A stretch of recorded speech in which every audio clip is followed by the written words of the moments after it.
everyone. So one of the hardest things about teaching this unit remotely is trying to explain the right hand rule, because normally I can actually like demonstrate it for you in real time, but it's kind of harder to do that when we are separated and not able to like actually look at each other in 3 dimensions. So I figure the next best thing I can do is just walk you through a little bit of that right hand rule practice using my actual right hand here. So I'm going to walk you through how to get the answers to numbers 1 and 2 on the 7.3 practice on magnetic force right hand rule. So just as a reminder, when we're using our right hand to predict the direction of force or to analyze a situation where magnetic force is being exerted upon a charged particle or a current, thumb always represents the direction of the charged particle's motion, so that could be velocity or that could be current.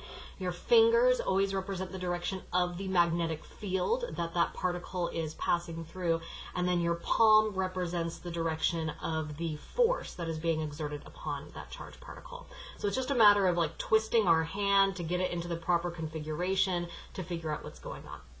So let's dive into number 1. So for all of these, we know the direction that our charged particle is moving, its velocity, as well as the direction of the magnetic field. We want to figure out the direction of the force acting on it. So for part A here, I see that the velocity is directed upward. That's represented by my thumb, so I'm going to stick my thumb going up in the same direction as the velocity. And then I see that my magnetic field has a bunch of X's, which is a sign that the magnetic field lines are pointing into the page, away from me, the viewer, right now. So I'm going to take my fingers, which represent the field, and point them into the page the same way that the magnetic field is going. So my thumb is going up, my fingers are going into the page, and I see then that my palm is facing to the left, which means that is the direction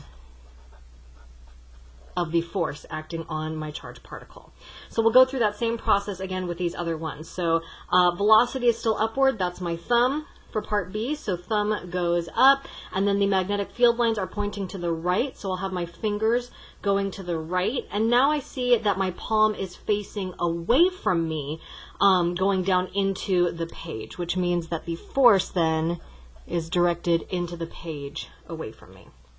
For part C, I've got my velocity going to the left, so my thumb's going to go to the left, and then my magnetic field is pointing down, so I need to rotate my hand so that my fingers are pointing downward.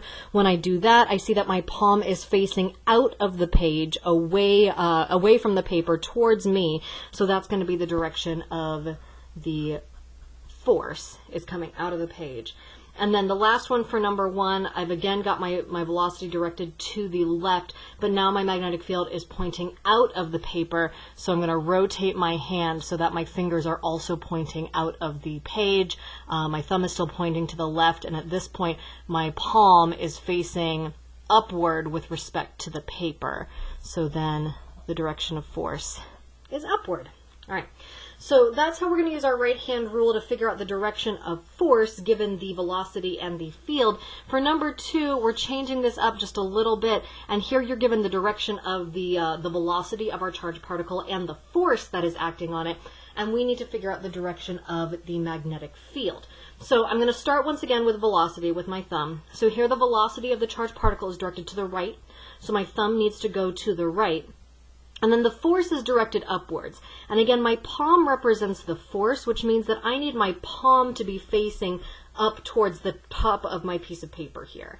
So I've got my velocity, my thumb going to the right, and my hand, my palm facing upward. I see that to do that, I have to have my fingers pointing down into the piece of paper. So that must be the direction of my field. It's going into the piece of paper. For this next one here, now my velocity is directed out of the piece of paper, so I'm going to put my thumb out in such a way that the thumb is pointing out of the page.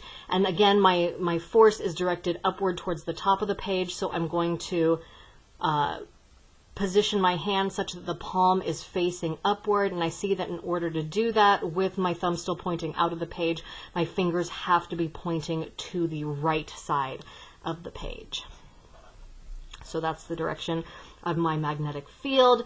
And then my last one over here, oh man, here's a doozy. Okay, so here my velocity is directed into the page, so I'm going to put my thumb going down into the page right here, and then my force is directed to the left, which means I need to position my hand such that my palm is also facing towards the left part of the page. And so when I do that, get my thumb going down into the page, my palm facing over to the left, then I have to have my fingers pointing downward here. So that's the direction of my magnetic field. It must be pointing downward. All right. I hope that helps to clarify how to use the magnetic force right-hand rule to analyze situations where a magnetic field is exerting a force on a moving charged particle. Let me know if you have any questions. Thanks.